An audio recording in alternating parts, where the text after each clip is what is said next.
So looking at Ohio State, that game yesterday, you know, Ohio State Twitter was having a meltdown, and the concern was Kyle McCord was not looking like the quarterbacks that we've seen at Ohio State in recent past. And I, just in talking to you before we hit record, we had similar feelings in that I didn't think McCord played a bad game. My concerns, if I'm Ohio State right now, and Ohio State fans, please understand that we're not slamming you. This is just what we saw, and we saw it in the spring game, and we saw it yesterday. I think quarterback talent is there. Ability to make every throw on the field is there. Whether or not he can process everything, we'll see. But I think it's hard to evaluate Kyle McCord, at least negatively or even positively, given how the offensive line looked yesterday. And if I'm Ohio State, that's where I want things to get better before I ever think about talking about Kyle McCord. Yeah, I mean, he was 7.2 yards per attempt, 20 completions on 33 attempts, 0 TDs, 1 interception. And I'm pulling this, by the way, from the College Football Nerds box scores, which we put up on the web. Guys, it's a big lift, and I'll say I helped some, but your boy Daniel is the better programmer of the two of us and put a lot of time and effort into do this. So we really, between the two of us, put together this website that's a stat website. You should go check it out. We try to put as much as we can in one place, and we're going to continue to expand what statistics we can offer. Just give us a little bit of grace as we get it up and running, and we have a provider that's also kind of getting things up and running. So some of the statistical anomalies you're seeing are actually on the provider side. But we've got all this in one place so you can check it out. I agree with you. The thing that really stuck out to me is I didn't really feel like he did anything wrong. He wasn't great. And what I mean by that is CJ Stroud would make plays sometimes where there really wasn't a play to be made. The drop one in the breadbasket kind of things and a long bomb. Or I often said that it was really underappreciated how much Stroud was threading a needle, throwing to covered receivers with a high degree of accuracy. For all the credit that the receiving corps got at Ohio State, I was always surprised how many games that they really didn't get much separation. And in some of those Michigan games, there was a lot of times where when the offense was moving, it was because Stroud was threading the needle. And I think it's too much to ask that of any quarterback. McCord did a good job. When guys were open, he hit them. He did make some throws into contested coverage. But where he kind of took a step backward for really two reasons. One, sometimes when there was pressure, but a lot of times when guys were covered, he couldn't necessarily find a way to make a play, which is unrealistic expectations. And two, to your point, the offensive line's taken a big step back. I mean, that was our concern in the preview for Ohio State, and it proved in this game. When Indiana brought pressure, they were frequently able to get in the backfield. It frequently sped up reads and decisions. A lot of times the ball went underneath for 5 or fewer yards simply because that was the amount of time McCord had, and it was the correct read for the situation, right? He needed to dump the ball off and get it to a back or tight end for minimal yardage because that was a positive play and that was the most they're going to get. So I know there's a little bit of negativity on the Ohio State side. I think the smarter fans are aware of what the situation is. But it was really clear to me that McCord absolutely did not play poorly, even when they were not scoring, even when they weren't moving the ball that well. The issues were much more about the offensive line and the offensive consistency as a whole outside of McCord. And if anything, I would say the offense wasn't doing McCord any favors rather than the other way around. I think this offense probably, too, has a level of complexity in it that people don't appreciate if they're used to incumbent players playing in it and just dominating everybody. Because there are offenses where you can just, and we saw this even at Ohio State years ago, like the J.T. Barrett offenses that were really good, really, really dominant against, kind of lesser competition because you could just outskill them, outplay them in space, and just put up tons of points.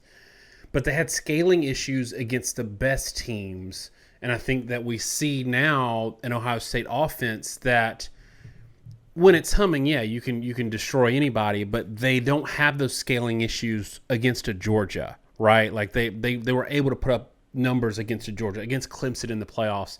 And so I think there comes a level of complexity in that offense that means that it might be a little harder to get going. And I'm going to point to, and I know he had a little bit of a shoulder, but C.J. Stroud's third start against Tulsa was like 7.4 yards per attempt. He had 185 yards on 25 attempts, 1 touchdown, 1 interception, bunch of sacks. Like, not a great day against inferior competition. So from that standpoint, I think there's room to grow and people shouldn't freak out. I think the system over time and as people get comfortable, it's going to get better. What I saw from McCord yesterday was I think he knows he can make every throw in the book. So he tries to make a little bit of too many hero throws because he can.